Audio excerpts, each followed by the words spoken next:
Good evening, I'm Matt Mulcahy with the 10 at 10. Rain is on our doorstep as we speak. Just as Central New York really is thawing out from winter and looking back a little bit, we begin tonight with a weather alert. Substantial rain is coming in. Meteorologist Mike Brookins has the timing on that in a moment. Also tonight, as the rain is coming, Victoria Carmen's talking with some snowmobile enthusiasts about the tough year they had. First, meteorologist Mike Brookins in the Weather Center tracking your 10 at 10 forecast tonight. Mike.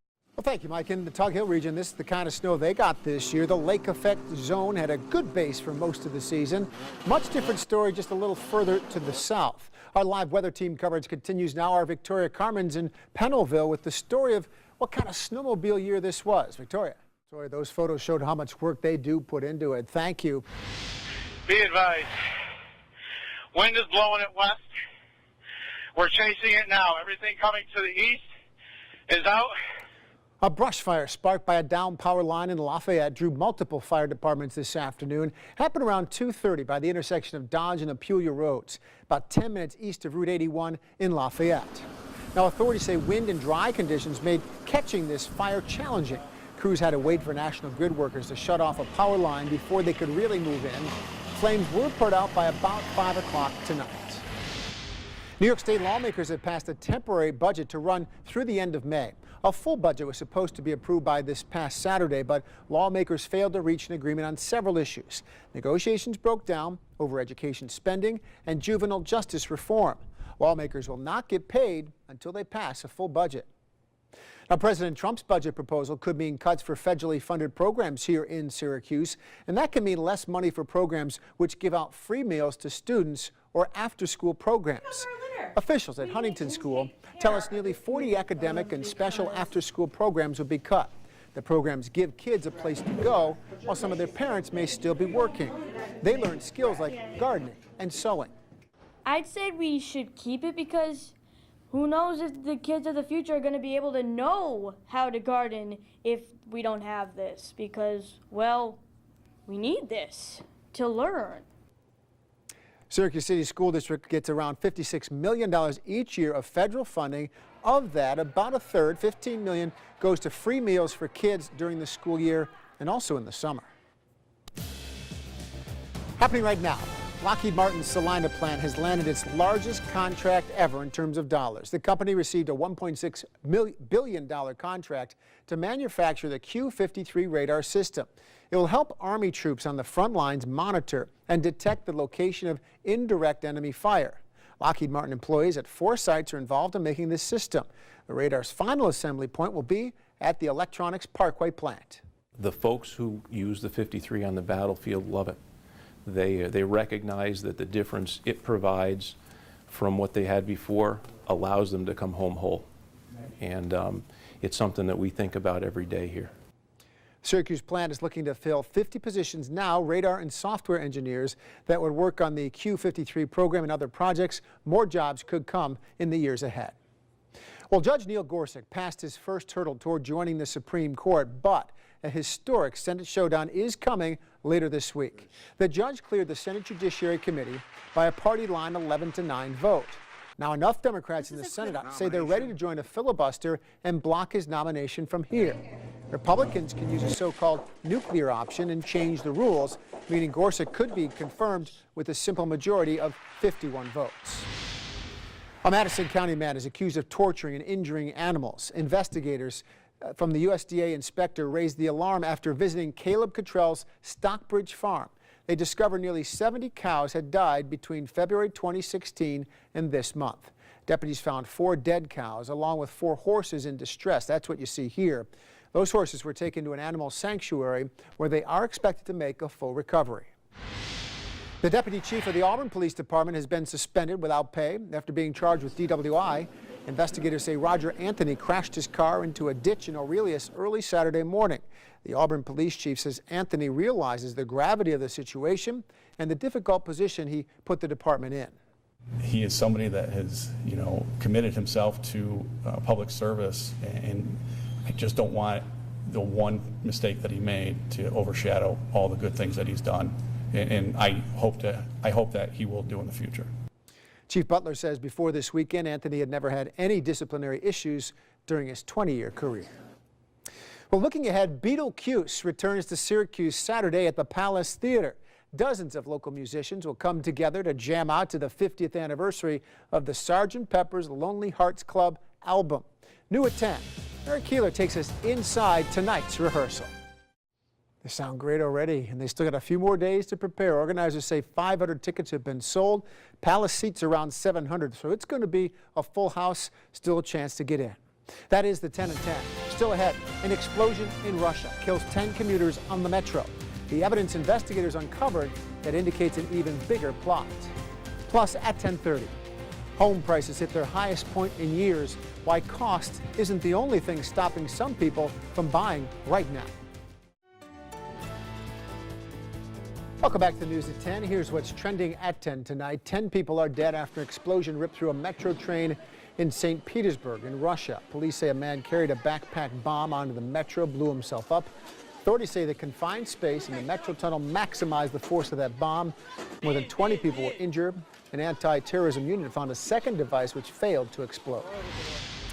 Firefighters are investigating after a massive fire destroyed a business in South Florida. A cloud of black smoke was visible for miles around after the trucking facility caught fire. Officials say only vehicles were destroyed in the fire. No buildings were involved. Authorities say no one was hurt. Now, people in Georgia are beginning the recovery process after the state was slammed by storms. Watch the wind ripping the roof off this building. And then the storm system worked its way through Louisiana, Mississippi, parts of Texas. Severe thunderstorm warnings are starting to be lifted in the areas most affected. President Trump's first quarter presidential salary is being donated to the National Park Service. By law, the president must be paid, but Trump promised he would donate his presidential salary. So, the check for $78,333, as held by Sean Spicer, will help fund maintenance in America's historic battlefields. We're just about 2 weeks away from tax day. If you procrastinated and you're filing your return, we have some tips on how to get it done, even if you can't pay the bill all at once. In case you missed it, here's the latest tonight. An Oneida County teen's accused of trying to rob his own grandmother. Oneida County Sheriff's deputies say 16-year-old Alexander Brucker got into a fight with his grandmother at their home in Marcy. Investigators say Brucker choked her, demanded money. Brucker was charged with attempted robbery and harassment.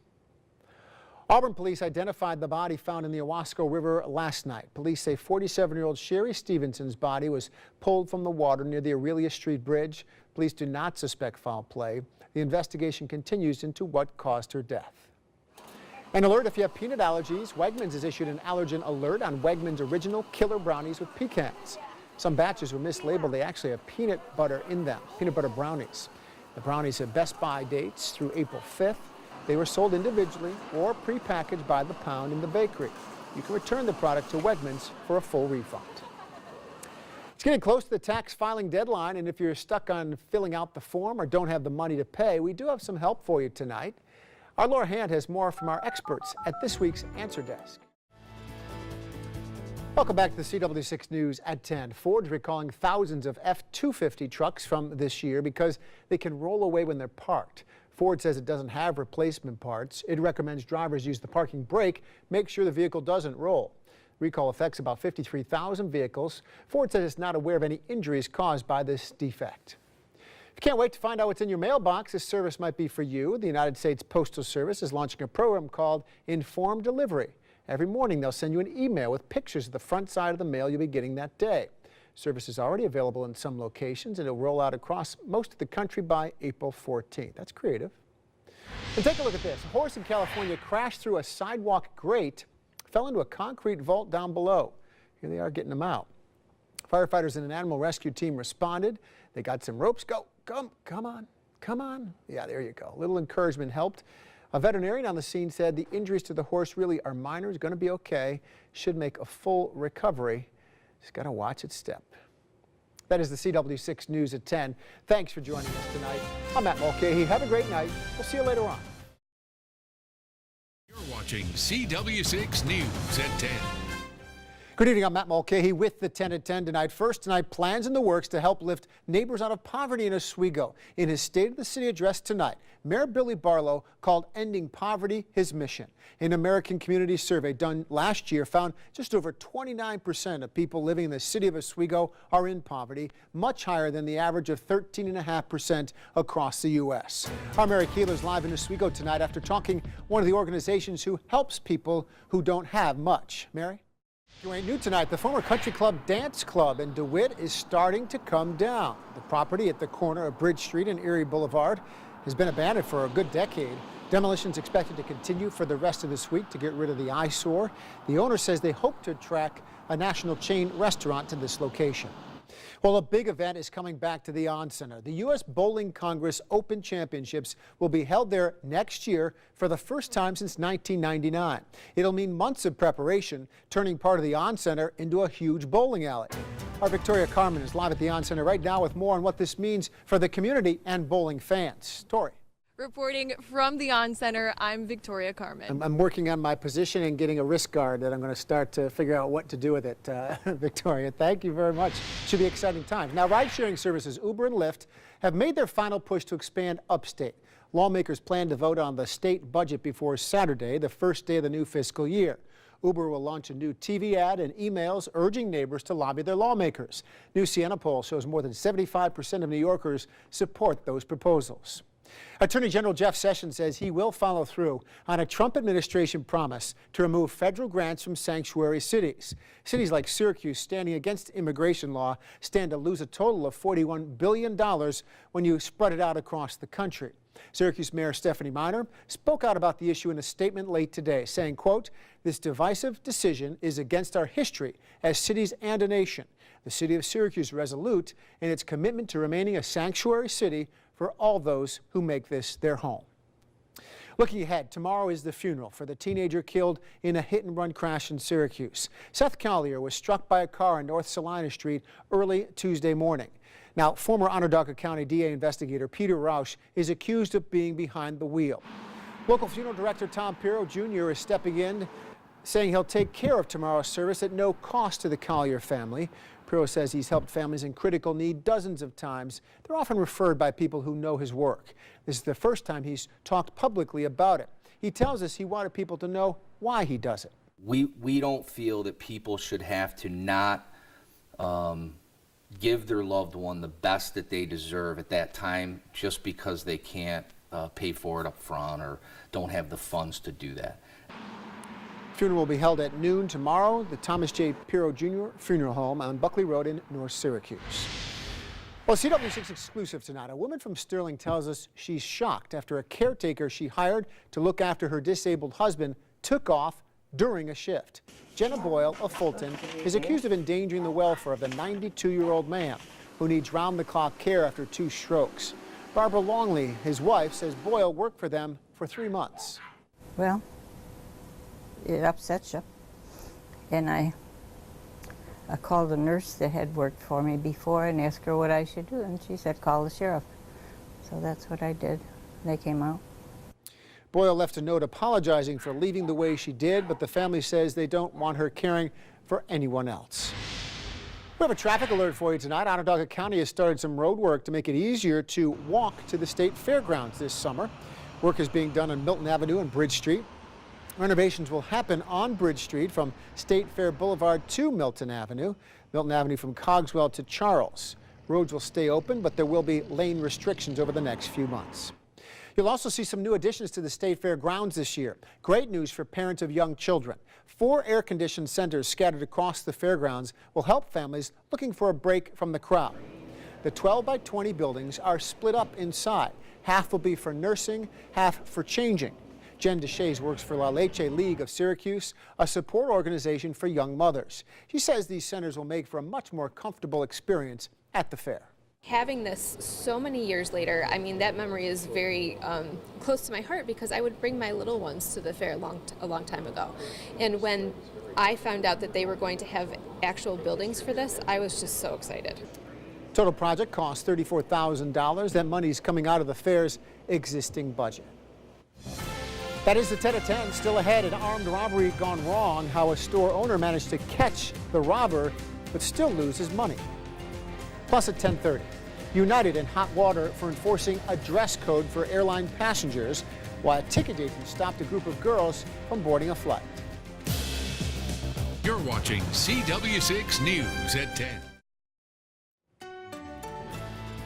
Welcome back to the news at 10. Here's what's trending at 10 tonight. A robbery gone wrong in Philadelphia. Police say a man with a knife stole around $2,000 from a laundromat in Philly. As he was leaving, the laundromat owner grabbed a gun and chased him. The robber threw the money out on the street before the owner shot him twice in the chest. A bystander was also shot twice in the hand. In all that commotion, police say the money was stolen again by onlookers who helped themselves. Take a look at this body cam footage from a sheriff's deputy in Oklahoma. Deputy was responding to a car crash when he saw flames coming from the wrecked vehicle. He slid down a ditch to reach the car, found an injured man who couldn't walk. Deputy dragged the man to safety. He was then flown to the hospital. One person seriously injured, 18 others hurt after an escalator in Hong Kong malfunctioned. Watch them all sliding down here. This smartphone video shows the escalator suddenly reversing direction, causing dozens of people to be thrown to the ground. A mall spokesperson says the escalator passed inspection just last week, but an expert says 2 safety gears failed, and that's why this happened. You remember the Fearless Girl statue on Wall Street? Set to stay until next year. Mayor Bill de Blasio said the artwork has inspired so many people and fueled powerful conversations about women in leadership. The statue was supposed to be removed in April, but now it has a new permit, meaning the Fearless Girl will continue to stare down the Wall Street Bull until at least next February. As spring approaches, Central New York's wildlife is waking up from hibernation. Why environmental officials are warning that feeding birds in your backyard might bring you face to face with a much larger creature. Thank you, Wayne. In case you missed it, here's the latest tonight. A shoplifting suspect found hiding in a cardboard box. State police say George Eisler of Mohawk ran out of the Rome Walmart with a shopping cart full of items, including 2 flat-screen TVs. Thought he could get away with it? Not so fast. After looking at security video, investigators tracked him to the box in a fenced-in area by the nearby Monroe Muffler. An alert for you tonight. With warmer weather coming our way, bears will start to come out of their dens looking for food, and your backyard could be just the place they stop by after a long winter. Alex Rusilla reports. The Maid of the Mist tour boats in Niagara Falls are getting ready for their earliest launch ever. The famed boats that bring passengers from the New York shore to the base of the falls in the lower Niagara River will open for the season this weekend, Saturday. The early opening comes after a winter that saw less ice form on Lake Erie. That's what flows into the Niagara River at Buffalo, and without that ice, they're going to be ready to go this weekend. You know, Counting Crows is returning to Central New York this summer, this time with Matchbox 20. 2 rock groups will perform at the Lakeview Amphitheater during the end of the run of the fair, Saturday, September 9th. Tickets go on sale this Friday. Prices range from $30 to $100. We have a link at cnycentral.com. Next, in the CW6 News at 10, Wayne keeps an eye on tomorrow's weather. Will we get a little bit of rain mixed in? And who should have any concern at all about the possibility of flooding? Welcome back to the CW6 News at 10. You probably ordered something from Amazon and had it delivered to your door, but now Amazon's working on a plan to have you come to them. New York Times reports Amazon's exploring the idea of building physical stores to sell the items people want to see before they buy, like appliances and furniture. Amazon already has 5 bookstores that are actual brick-and-mortar stores. If your texts are peppered with smiley faces and high fives, you're in luck. 137 new emojis may be on the way. The Unicode Consortium oversees the creation of emojis, and they're proposing additions such as an exploding head, a breastfeeding mother, and a woman in a headscarf. That update will be released on June 30th. Meet Ace, the Vietnamese pot-bellied pig. She lives at Jungle Island in Miami. She does entertainment shows, and she's also bilingual. Her trainer says she understands commands in both Spanish and English, more than 250 words in each language, and she's still learning new ones, too. A pig that understands multiple languages. It's a pretty impressive pig.